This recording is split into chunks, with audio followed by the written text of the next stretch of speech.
SBI की एक report में फाइनेंशियल ईयर में सन 2028 में भारत की इकोनॉमी $5 ट्रिलियन पार पहुंच जाएगी और उत्तर प्रदेश की जीडीपी $500 अरब को पार कर जाएगी और वर्ष 2028 तक देश की जीडीपी में वोटेज के मामले में यूपी दूसरे नंबर पर पहुंच जाएगा। यूपी यानी उत्तर प्रदेश आज के समय में एक उभरता हुआ प्रदेश बन चुका है और उत्तर प्रदेश में विकास के लिए सन 2024 से 2025 तक बजट 7.60 लाख करोड़ रुपए से अधिक के होने का अनुमान है। इसी तरह बीते वर्षों में यूपी के लिए कई बजट आ चुकी है और इन बजट का फोकस विकास, युवा, महिलाओं और इंफ्रास्ट्रक्चर के साथ साथ अयोध्या, काशी, मथुरा और प्रयागराज जैसे धार्मिक स्थलों के विकास पर हो सकता है। और अभी के समय यूपी सरकार इंफ्रास्ट्रक्चर पर ज्यादा फोकस कर रही है और अभी उत्तर प्रदेश में कई ऐसे प्रोजेक्ट शुरू हो चुका है जो आने वाले वर्षों में कई राज्यों को काफी पीछे छोड़ देगा। और उत्तर प्रदेश के कुछ ऐसे ही प्रोजेक्ट को बताने वाला हूं जो सुनकर देखकर आप आश्चर्य हो सकते हैं। मैं दयाल कश्यप, स्वागत है आपका अपने इस इंटरवल्किन हिंदी टीवी पर।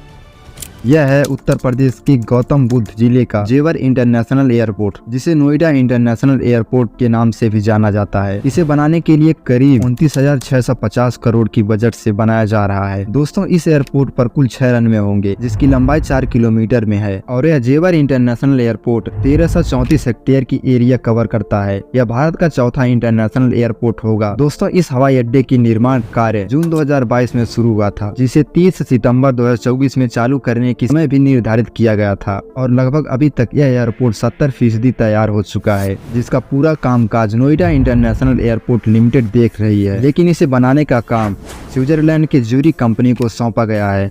अगर बात करें इस नोएडा इंटरनेशनल एयरपोर्ट से यूपी को किस तरह एडवांटेज मिलने वाला है, दोस्तों, नोएडा इंटरनेशनल एयरपोर्ट निर्यात के बहुत बड़े केंद्र का अंतर्राष्ट्रीय बाजारों से सीधे जोड़ेगा। यह किसान फसल, सब्जी, मछली जैसी जल्दी खराब होने वाली उपज को सीधे निर्यात कर पाएंगे। इसके अलावा यह एयरपोर्ट विमानों की रखरखाव, रिपेयरिंग और ऑपरेशन का भी देश का सबसे बड़ा सेंटर होगा।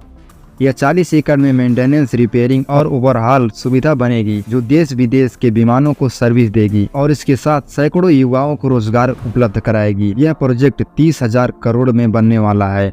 विमानों की रिपेयरिंग के लिए हर साल 1500 करोड़ बाहर जाता है और इस एयरपोर्ट के बन जाने से ऐसा नहीं होगा। जेवर एयरपोर्ट को यात्रियों से ज्यादा एक्सपोर्ट ट्रांसपोर्ट में ज्यादा कमाई होगी जो सीधे अर्थव्यवस्था पर असर पड़ेगा। इससे देश प्रदेश दोनों को फायदा होगा।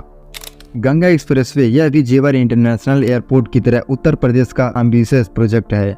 गंगा एक्सप्रेसवे मेरठ से प्रयागराज तक अंडर कंस्ट्रक्शन 6 लेन एक्सप्रेसवे कंट्रोल हाईवे है जिसे 2 चरणों में पूरा किया जाएगा। पहले चरण में मेरठ जिले में नेशनल हाईवे 334 पर बिजौली गांव से प्रयागराज जिले में नेशनल हाईवे 19 पर जुदापुर दंडू गांव से जोड़ेगा और दूसरे चरण में एक्सप्रेसवे के दोनों किनारे को एक्सपेंशन होगा प्रयागराज से बलिया तक और मेरठ से हरिद्वार तक। गंगा एक्सप्रेसवे यह रूट 12 जिलों के 518 गाँव से होकर गुजरेगा जो अभी 500 किलोमीटर से अधिक का निर्माण कार्य पूरा हो चुका है। यह धीरे धीरे बढ़कर एक्सप्रेसवे का कुल नेटवर्क 1900 किलोमीटर हो जाएगा। दोस्तों, इस एक्सप्रेसवे का निर्माण 2 कंपनी करा रही है, जिसमें से एक है अडानी इंटरप्राइज और दूसरा है आरबीआई इंफ्रास्ट्रक्चर ने गंगा एक्सप्रेसवे के निर्माण कार्य का टेंडर लिया है। दोस्तों, इस एक्सप्रेसवे को बनने के पहले चरण में कुल लागत लगभग 37,350 करोड़ रुपए से अधिक है। जब यह गंगा एक्सप्रेसवे तैयार होगा, उत्तर प्रदेश की बहुत बड़ी उछाल होगी। दोस्तों, इस एक्सप्रेसवे से 11 घंटे से ज्यादा का सफर महज 8 घंटे में पूरा कर सकेंगे और इस एक्सप्रेसवे से औद्योगिक कृषि विकास को रफ्तार मिलेगा। विभिन्न क्षेत्रों में उत्तर प्रदेश की ओर निवेश आकर्षित होगा। गंगा एक्सप्रेसवे बनने के बाद सामाजिक और आर्थिक विकास होगा, कृषि, कमर्शियल, पर्यटन और औद्योगिक को बढ़ावा मिलेगा। गंगा एक्सप्रेसवे से पश्चिम से पूरब तक यातायात सुगम होगा। हेलीपैड से एयर एम्बुलेंस जा सकेंगे। एक्सप्रेसवे पर ट्रामा सेंटर भी बनेगा। इससे संबंधित जिलों के गाँव को चिकित्सा सुविधा मिल सकेगी। गंगा एक्सप्रेसवे कनेक्टिविटी में सुधार करेगी, इसीलिए आर्थिक विकास और क्षेत्रीय विकास को बढ़ावा मिलेगा।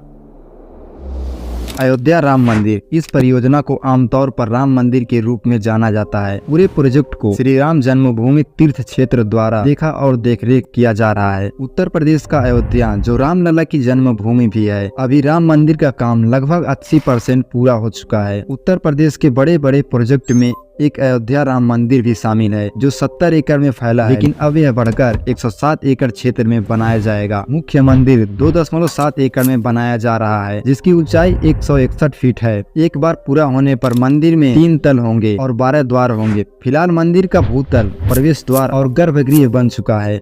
एक अनुमान है कि यह मंदिर 1800 करोड़ रुपए की लागत से बनाया जा रहा है। अयोध्या में राम मंदिर निर्माण से यूपी की अर्थव्यवस्था को बूस्ट मिलेगा, हर क्षेत्रों में उछाल होगी। अयोध्या एयरपोर्ट के पहले फेज में करीब 17.5 करोड़ डॉलर से संचालन हो चुका है और यह करीब 10 लाख यात्रियों के लिए सूटेबल है। दुनिया के नक्शे पर अयोध्या का ग्लोबल धार्मिक और आध्यात्मिक टूरिस्ट हॉटस्पॉट बन रहा है और हर साल करीब 5 करोड़ पर्यटकों की अयोध्या पहुंचने की उम्मीद है। अयोध्या में इंफ्रास्ट्रक्चर पर जबरदस्त तेजी से काम हो रहा है। इस तरह राम मंदिर के साथ नए स्वरूप में बनते होटल्स, एयरलाइंस, हॉस्पिटल समेत तमाम सेक्टर को फायदा होगा। इसी तरह अयोध्या में युवाओं को नए नए रोजगार का अवसर मिलेगा। उत्तर प्रदेश सरकार को अयोध्या से अगले फाइनेंशियल ईयर में 500 करोड़ रुपए से अधिक की कमाई होने का अनुमान है। लगभग 240 मिलियन लोग की आबादी के साथ उत्तर प्रदेश भारत के सबसे अधिक आबादी वाला राज्य है और उत्तर प्रदेश की अर्थव्यवस्था भारत के राज्यों में तीसरी सबसे बड़ी अर्थव्यवस्था है।